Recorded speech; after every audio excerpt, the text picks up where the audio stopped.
말씀의 제목이 기대와 소망입니다. 그런데 붙이지 않은 한 단어가 간절함입니다. 간절한 기대와 소망. 오늘 성경 말씀에 보시면 바울은 빌립보의 성도들에게 나의 간절한 기대와 소망을 따라 라고 말씀하는 것을 우리가 보게 되죠. 성경을 해석할 때 여러 가지 저희들이 조심하고 또 꼭 주의해야 하는 것이 있습니다. 그것이 무엇이냐면 성경을 해석할 때 첫째는 문자 그대로 먼저 받는 것이 중요합니다. 이 문자 그대로 받는다라는 것을 오해하시면 쓰여있는 그대로 받는다 이렇게 오해하실 수도 있는데요. 문자 그대로 받는다는 의미는 단어로 배열된 그대로 받는다는 의미가 아니고 이 성경을 쓰여졌던 그리고 기록했던 그리고 처음 받아보았던 첫 번째 독자들의 시선과 그들의 생각으로 이 성경을 받고 또한 바울이 이 편지를 썼을 때의 상황과 여건들 그리고 바울의 마음들 이것들을 정확하게 안 후에 그 글자 그대로 그 마음 그대로 받는 것이 문자 그대로 받는다라는 것입니다. 우리가 단순히 쓰여진 글자대로 받는다라는 의미는 절대로 아닙니다. 성경을 해석할 때 가장 멀리 이해해야 하는 것이 글자 그대로 이해하는 것입니다. 우스갯소리의 예가 있죠. 너무도 슬프고 하나님 앞에 큰 잘못을 저지른 한 사람이 성경을 펴서 읽었더니 가룟 유다의 이야기가 있습니다. 들로나가 목매어 죽으니라. 어휴 큰일 났네. 그리고 접었다가 다시 피니 속히 가서 너도 이와 같이 하라. 이게 문자 그대로 받으면 이런 큰일이 벌어지는 것이죠. 오늘 이 말씀도 문자 그대로 보면 바울의 간절한 마음과 기대와 소망을 따라 무엇인가 하는구나라고 생각하지만 그 무엇인가가 굉장히 위험한 말씀입니다. 바울이 이 말씀 끝에 뭐라고 그러냐면 죽는 것이 낫다 이렇게 표현하고 있기 때문입니다. 이 말을 문자 그대로 받으면 내 안에 그리스도가 사니 내가 살아가는 것보다 차라리 죽는 것도 유익하다 이렇게 받을 수 있습니다.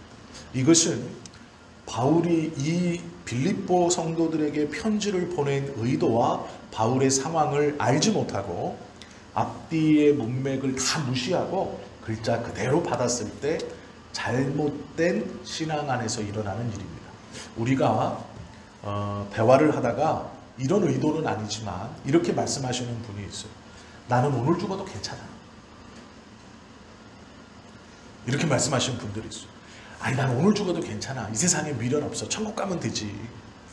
그런 분들은 저를 조용히 찾아오셔서 개인적 재산들을 다 저에게 돌려주신 후에 그렇게 하시면 너무 유익하고 이렇게 말하는 것이 어떤 의미인지 저희가 모르지 않습니다. 그런데 문제가 뭐냐면 사람이 특별히 믿는 사람이 나는 오늘 죽어도 괜찮아 라는 말은 도저히 내어뱉을 수 없는 말입니다. 이렇게 말하면 안 돼요. 왜 그러냐면 하나님께서 우리에게 품고 계신 뜻은 오늘 죽어도 괜찮아는 없습니다. 아무도 없어요. 특별히 피조물이 조물주를 향해서 오늘 죽어도 괜찮습니다 라는 것은 절대로 해서는 안 돼요. 왜냐하면 하나님이 그것을 허락하신 적이 없어요. 하나님이 어떠한 계획 아래 우리가 알 수 없는 어떤 계획 아래 죽음을 허락하시기도 하지만 그렇게 원해서 선지자가 하나님의 말씀을 전하다가 핍박을 받았습니다. 모든 사람들이 다 자신을 반대하기 때문에 도망을 가서 하나님께 기도합니다. 나만 남았습니다. 죽여주십시오. 죽는 게 나을 것 같습니다. 하나님이 그래라 그러지 않습니다. 까마귀를 보내고 물을 흐르게 해서 그를 소생케 하십니다. 이것을 구별할 수 있어야 돼요. 하나님께서 육신의 생명을 어떠한 사건 가운데 끊어가는 것과 내가 나의 입으로 죽는 것이 낫습니다 라고 하는 이 두 가지의 상황은 완전히 다른 상황인데 우리는 이것을 하나로 묶습니다.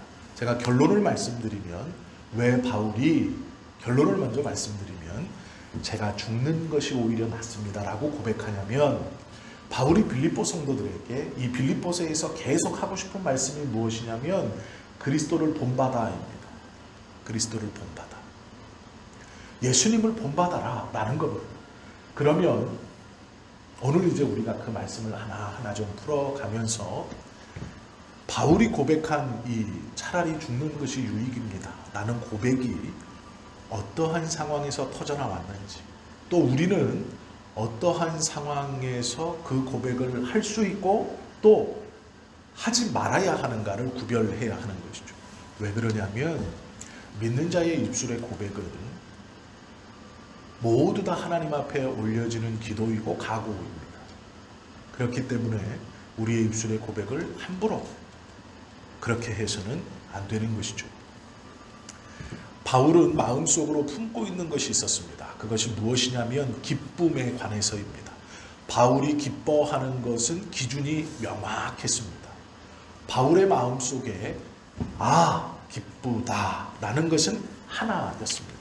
그것이 무엇이냐면 선교의 열매라는 것이죠. 많은 사람들이 복음을 믿어 그리스도께로 돌아오는 것, 그것이 바울이 기뻐하는 것이었습니다. 그리스도를 믿는다고 하는 사람들이 예수님 앞에 더욱더 열심히 나아가는 것, 그것이 바울의 기쁨이었습니다. 오늘 우리가 보진 않았지만 12절 말씀에 보시면 형제들아 내가 당한 일이 도리어 복음 전파의 진전이 된 줄을 너희가 알기를 원하노라 라고 말합니다. 내가 감옥에 갇힌 것이 오히려 복음 전파가 더 빨라진 것이다. 14절에 보시면 형제 중 다수가 나의 매임으로 말미암아 주 안에서 신뢰함으로 겁없이 하나님의 말씀을 더욱 담대히 전하게 되었느니라 라고 말합니다. 그리고 18절 마지막에 보면 이로써 나는 기뻐하고 또한 기뻐하리라 라고 말합니다. 바울이 기쁘다고 두 번이나 강조형으로 말씀하고 전하고 있는 기준이 무엇이냐면 내가 갇힌 것이 오히려 복음을 전파하는 일에 도움이 되었다. 많은 사람들이 예수님께로 돌아왔다. 나는 기쁘다. 또한 내가 갇힌 이 일이 바울도 저렇게 목숨을 아끼지 않고 복음을 전하다가 감옥에 가서도 저러니 나도 두렵지 않다.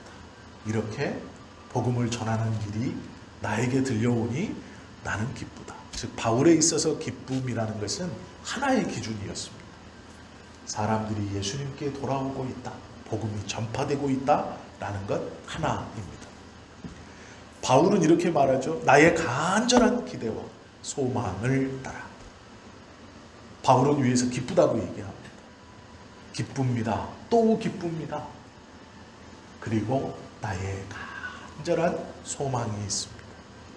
정말 마음에 원하는 것이 있습니다.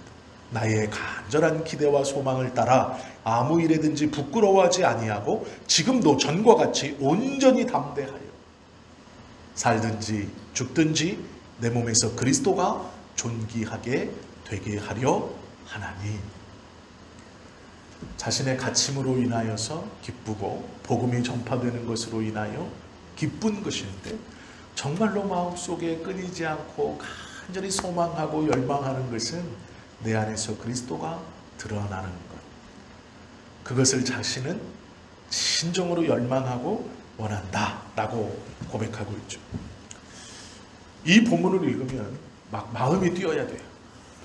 나도 바울처럼 예수님이 내 속에서 온전히 드러나시는 것을 내가 기쁘게 간절히 열망하고 소원해야 하는데, 내가 감옥에 갇히든 어떠한 형편을 어려움에 당하든 그것이 복음을 위해서 유익한 것이라면 나는 기쁘고 기뻐하겠다 라는 것이 우리 안에 있어요.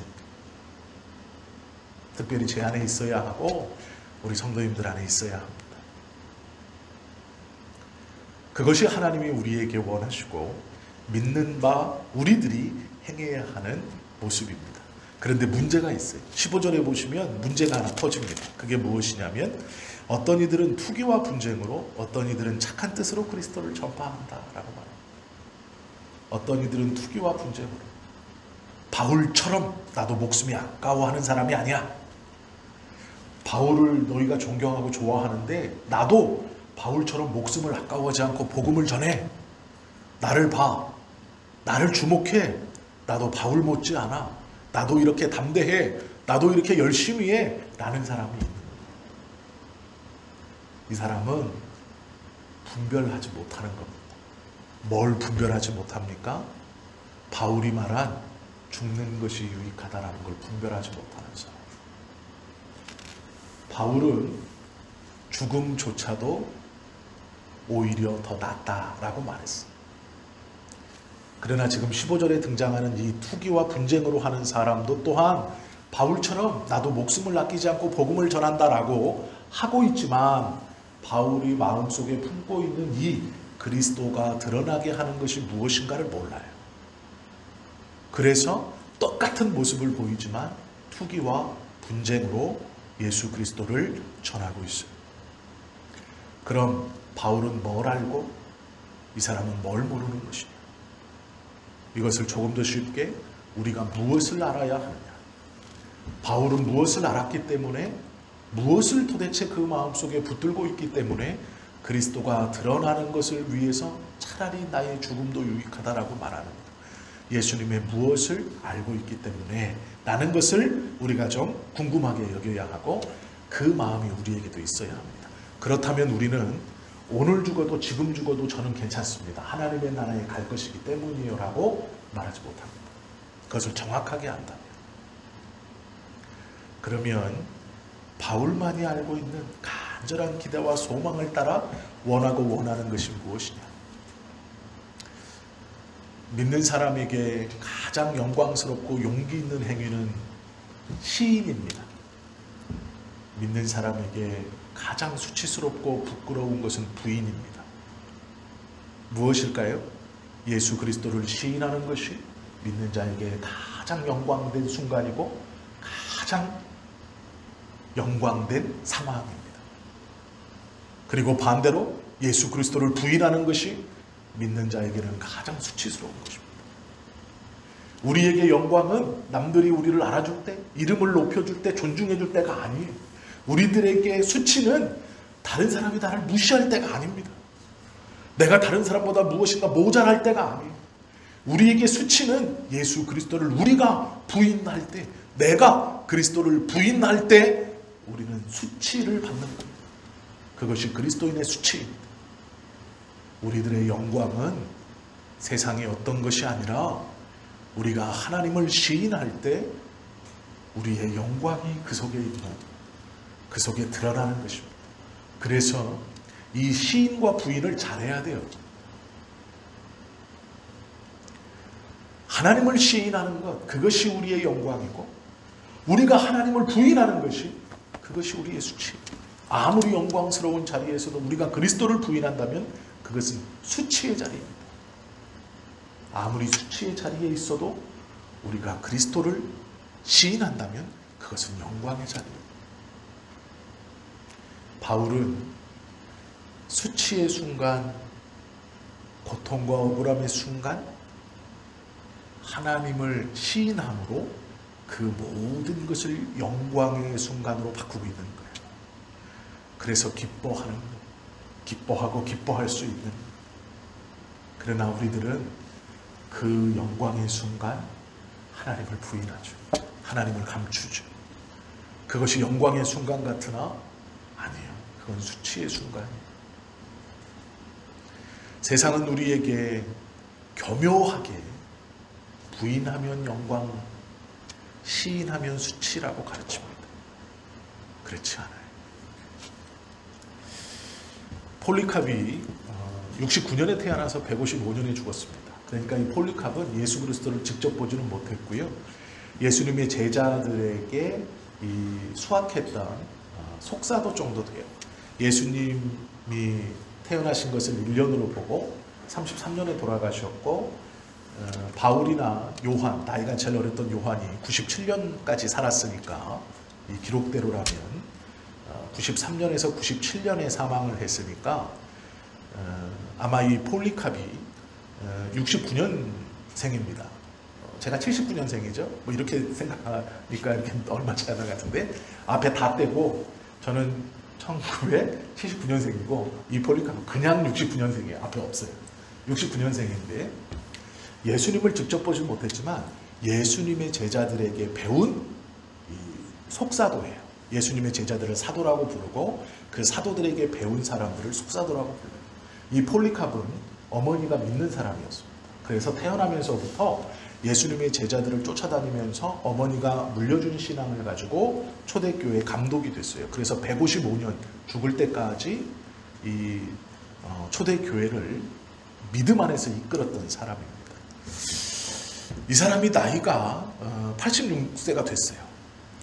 잡히기는 80세에 잡혔는데 6년 동안 가둬놓고 고문하고 막 이러다가 이제 둘 중에 하나 선택하는 거예요. 너 이제 화형이다. 예수를 부인하면 살려주고 네가 지금처럼 예수님을 자꾸 믿는다고 하고 예수가 구세주라고 말하면 불에 태워 죽일 것이다 라고 얘기했어요. 86세 먹은 이 폴리카비요 이렇게 말했습니다. 나는 86년간 그분을 섬겨왔고 그분은 나를 한 번도 모른다고 한 적이 없는데 이제 와서 내가 어떻게 나의 주님을 모른다고 하란 말입니까? 이렇게 대답했어요. 불 피워놓고 86세 먹은 노인에게 너 태워 죽일 거야 라고 얘기했는데 이 폴리카프의 고백이 86년 동안 나는 주님은 나를 한 번도 부인한 적이 없는데 나에게 그런 주님을 부인하라고 어떻게 하냐, 내가 그 주님을 어떻게 부인하냐 라고 대꾸했어요. 그리고 화형을 당했습니다. 자기가 불 속으로 걸어 들어갔어요. 나는 부인할 수 없다. 시인과 부인은 그리스도인에게 있어서 자신의 삶이 지금 어떤 자리에 있는가를 보여주는 말이에요.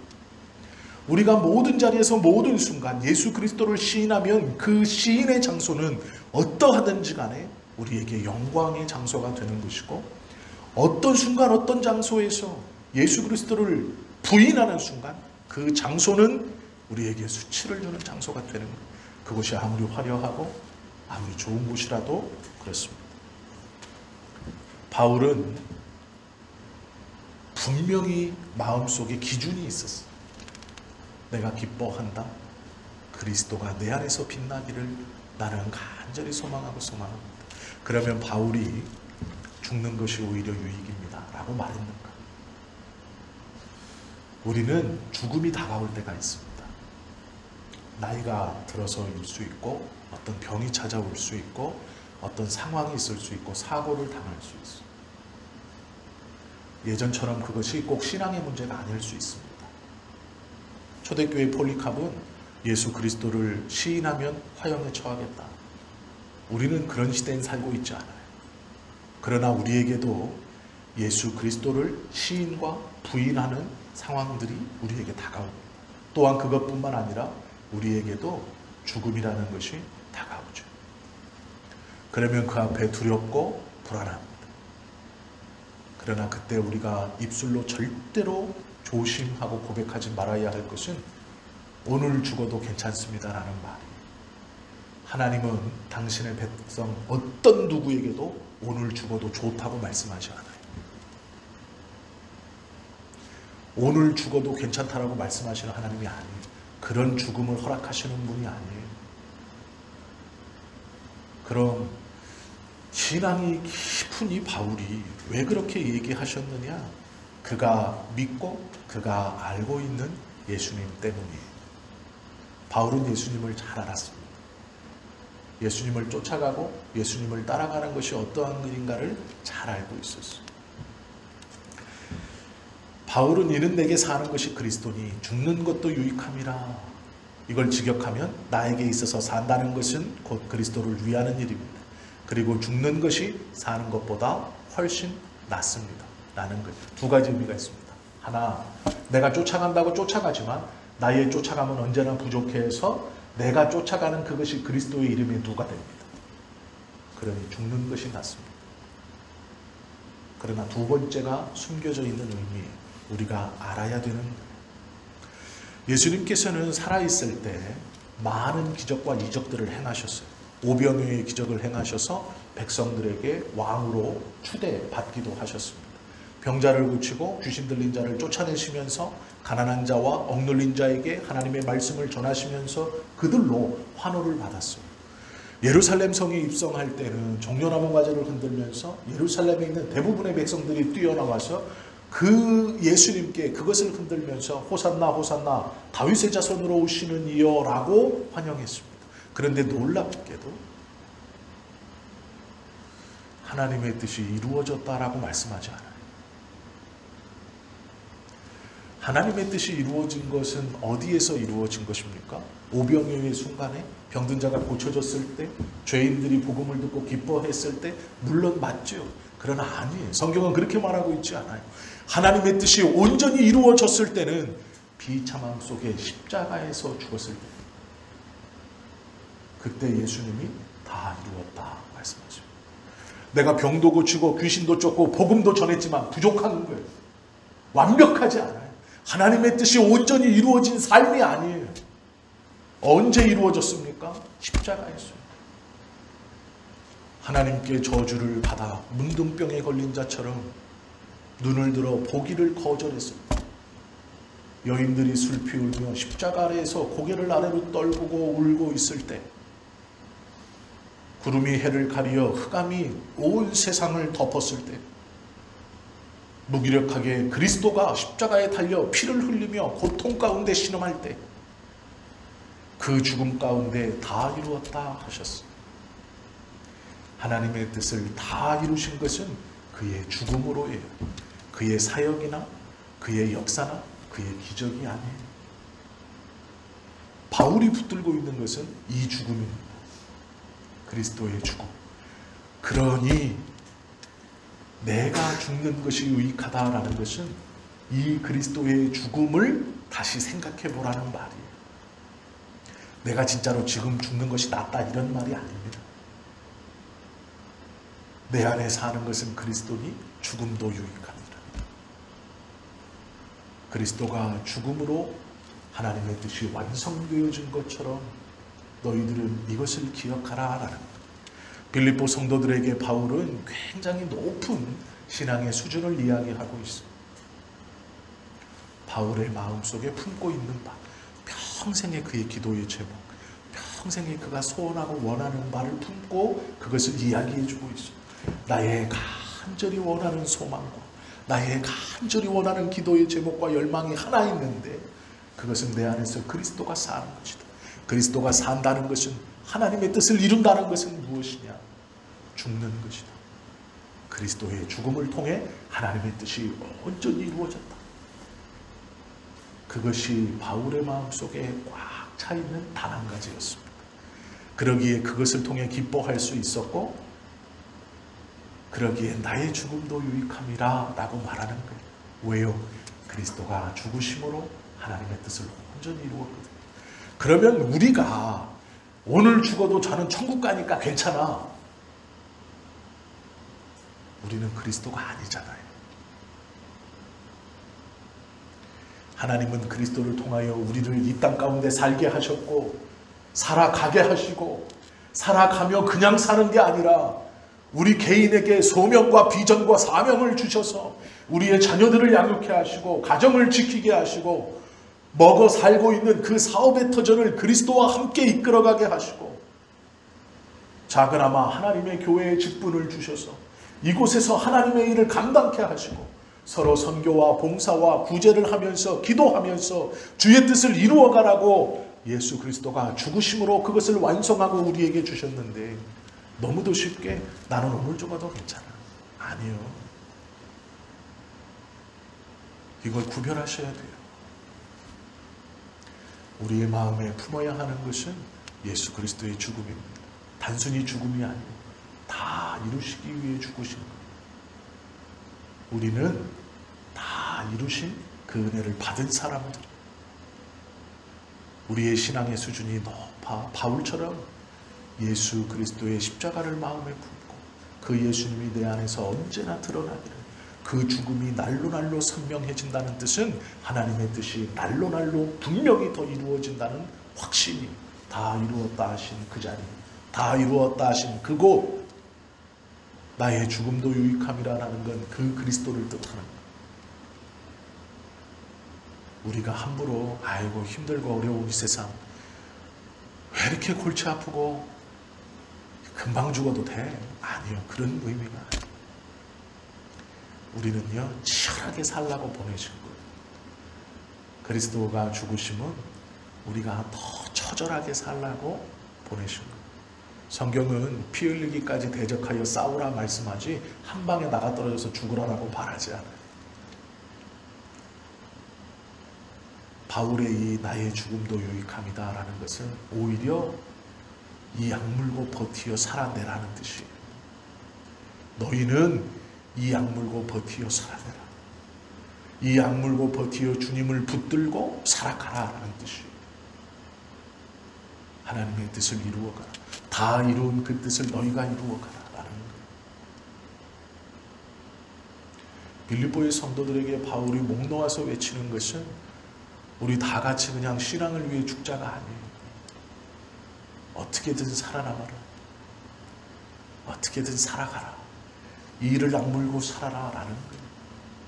나의 죽음도 유익하다라는 것은 바울의 소망인데 그 소망은 내 죽음으로 만약 내가 죽음으로 하나님 앞에 간다면 너희들이 무기력하게 있는 게 아니라 예수 그리스도가 십자가에서 다 이루어 하나님의 뜻을 이룬 것처럼 너희들은 어떻게든 이 악물고 살아남아서 그 수치를 참고 그 수치의 자리에서 그리스도를 시인하고 살아남아 하나님의 남은 일을 온전히 이루어야 한다라고 하는 권면이에요.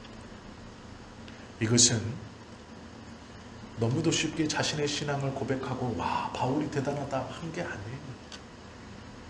꽉꽉 눌렀으면서 이 숨은 뜻이 무엇인가를 알아라 라는 거예요. 빌립보의 성도들은 이 말씀을 받고 바울은요 별다른 얘기를 하지 않아요. 이 말을 써놓은 다음에 그 뒤에 예수 그리스도의 겸손에 관한 이야기를 잠시 기록하고 편지를 마쳐요. 왜요? 이 숨은 뜻이 중요하기 때문에. 고난받고 어려움 가운데 핍박 가운데 있는 빌립보의 성도들아 포기하지 마라.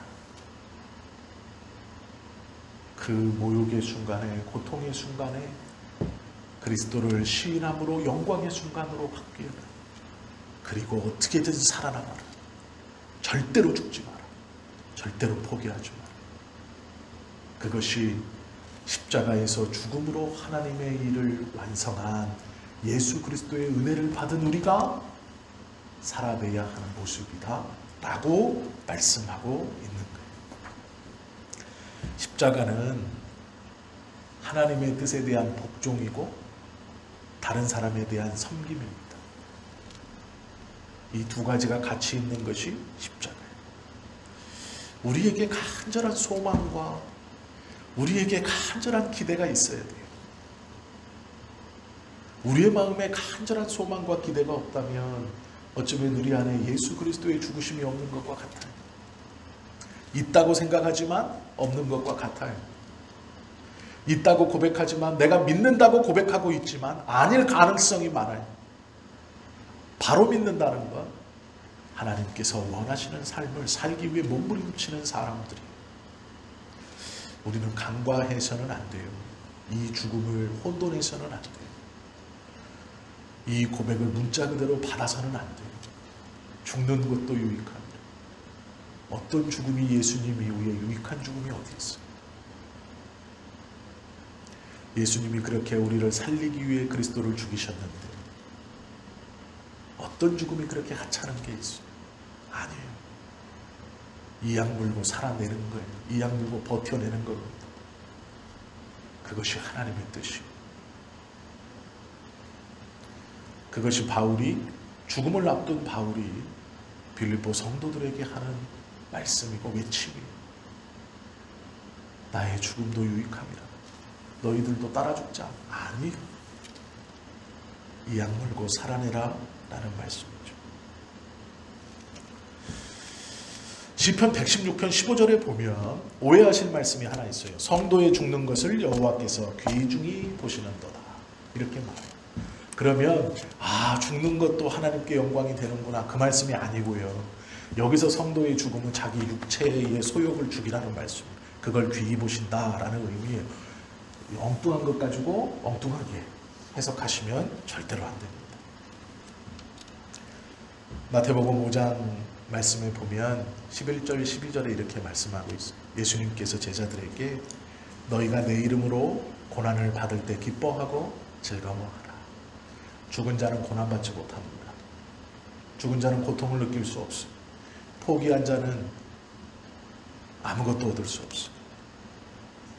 하나님께서 우리에게 고통받을 때 너희가 살아있으므로 그것이 고통이 되는 것이죠. 그때 즐거워하고 기뻐하라 말씀하세요. 우리의 삶에서 어려움이 있고 고통이 있는 것은 우리가 살아있다는 증거입니다. 살아있다는 것은 그리스도의 일을 할 수 있다는 가능성이 있는 거예요. 하나님의 뜻을 붙들고 있을 그 희망이 있는 거예요. 바울이 말하는 이 외침을 우리가 절대로 헷갈려서는 안 됩니다. 하나님께서 이스라엘 백성들에게 하나님이 되시고 하나님이 이스라엘 백성들의 하나님이심을 증거하신 것은 평안할 때가 아니고 광야 생활을 하실 때, 이스라엘이 광야에서 떠돌 때 이스라엘 단 한 사람도 하나님을 부인하지 못하도록 하나님께서 가까이 계셨어요. 구름기둥과 불기둥으로 하루 24시간을 가까이 계셨고 만나와 메추라기로 그들을 먹이셨고 그것뿐만 아니라 성소를 마련케 하셔서 하나님이 임재하신다는 것을 눈으로 보여주셨습니다. 우리의 삶에 고통스러운 것은 그 하나님이 더 가까이 오시고 더 가까이 계시다라는 표예요. 힘들고 어렵지만 우리가 그리스도의 남은 고난에 참여하는 것은 이를 악물고 지금 살아내는 겁니다. 살아가는 겁니다. 예수님의 죽음과 바울이 말한 죽는 것이 유익함이라 라는 것을 구별할 수 있는 거예요. 그 지혜가 우리에게 있어야 합니다. 그것이 하나님의 말씀이에요. 이 말씀이 우리에게 선언되었으니 우리가 아멘으로 받아 하나님의 뜻이 무엇인가를 분명히 알고 성경의 말씀을 바로 깨달아 이 악물고 버텨 살아내는 겁니다. 그것이 하나님의 사람들의 삶의 모습이에요. 찬송가 369장은 죄짐 맡은 우리 구주라는 찬송이죠. 찬송이 참 은혜롭고 너무 좋습니다. 이 제이 켈빈이라는 이 찬송가 369장을 지은 사람이 큰 풍랑과 어려움과 고난 앞에서 이 찬송가를 지은 거예요. 죄짐 맡은 우리 구주. 어찌 그리 좋은 친구인지. 한번 유튜브를 들어가셔서 핸델의 메시아를 한번 들어보십시오. 깜짝 놀라실 거예요. 너무도 웅장하고 너무도 대단해서 마음이 울렁거리죠. 이 핸델이요, 모든 것을 잃어버렸을 때 메시아를 만들었어요. 죽음이 내 코앞에 있다고 하는 그 절망의 순간, 한 사람은 찬송가 369장을 지었고 또 한 사람은 메시아를 만들었어요. 우리가 지금 비록 어려움과 힘듦과 아픔에 있을지라도 하나님께서 우리에게 하시는 말씀은 포기하라는 게 아니에요. 살아라. 내가 죽어 하나님의 뜻을 이루어 너를 구원했으니 너는 살아라. 너는 견뎌라. 너는 이겨라. 라는 말씀입니다. 이 음성이 우리 안에 우리의 영혼 가운데 들려주기를 예수님의 이름으로 축원합니다. 하나님의 음성이 우리의 영혼에 들려져 새 힘을 얻고 소생하여 이제 다시 하나님의 뜻대로 살아가는 저와 여러분이 다 되실 수 있기를 예수님의 이름으로 축원합니다. 기도드립니다.